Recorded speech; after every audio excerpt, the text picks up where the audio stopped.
सभी को नमस्कार, ओम प्रणाम। मैं रविशंकर, नागपुर जिला, गोंदिया, महाराष्ट्र पूर्व से। सबसे पहले हम करेंगे पूर्ण धनुरासन का अभ्यास। इसलिए हमको पेट के बल लेटकर पैरों को धीरे धीरे मोड़ना है। हमारे शरीर की जो आकृति है वो खींचे हुए धनुष्य की तरह दिखती है, इसलिए इसे पूर्ण धनुरासन कहा गया है। स्थिरम शुभमासनम यह आसन की व्याख्या है। स्थिरता पूर्वक यह आसन में हमें रहना है।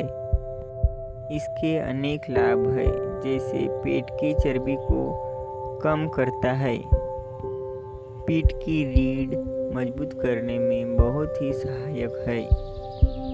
धीरे धीरे पूर्व स्थिति में आकर आराम करना है।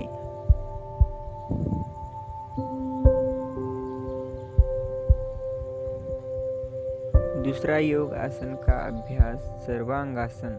सर्वांगासन के अभ्यास के लिए हमें पीठ के बल लेटकर हमें पैरों को धीरे धीरे ऊपर की ओर ले जाना है। कमर पीठ पैरों को उठाते हुए एक स्थिर स्थिति में हमें रहना है।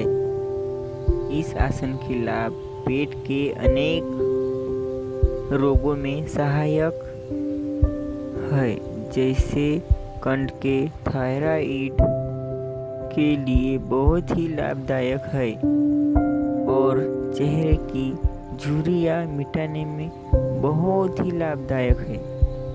सर्वांगासन शरीर में संतुलन बनाए रखता है। सर्वांगासन।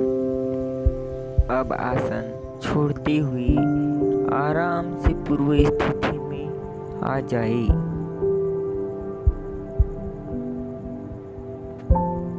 अब करेंगे तीसरा योग अभ्यास वीरभद्रासन या एक पाद हस्तासन यह कहा गया है।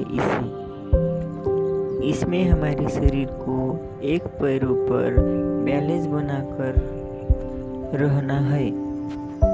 धीरे धीरे पैर और हाथ एक लाइन में हमें दिखना है। इस आसन से हमें पैरों की एड़ियों में और हाथों में मजबूती मिलती है। अपने शरीर में अधिक से अधिक स्फूर्ति और बल लाने के लिए यह आसन का अभ्यास किया जाता है। धीरे धीरे अपने पैरों को नीचे रखते हुए यहाँ पूर्व स्थिति में हमें आना है। अब बढ़ेंगे अगले प्राणायाम की ओर। हम करेंगे आज अनुलोम विलोम प्राणायाम। इसे नाड़ी शोधन प्राणायाम भी कहा जाता है।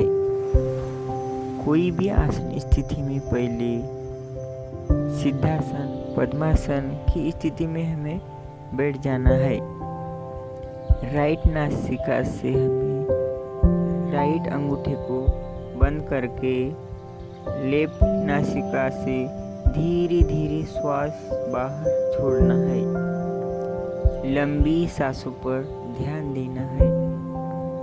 अपनी सांसों पर नियंत्रण रखकर लंबी गहरी सांसें एक नासिका से लेनी है और दूसरे नासिका से छोड़ देनी है।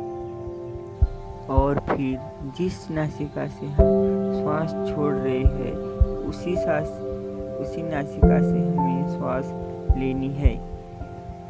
नाड़ी शुद्धि के लिए यह प्राणायाम किया जाता है। बहुत बहुत धन्यवाद सभी। प्रणाम। सभी स्वस्थ रहे।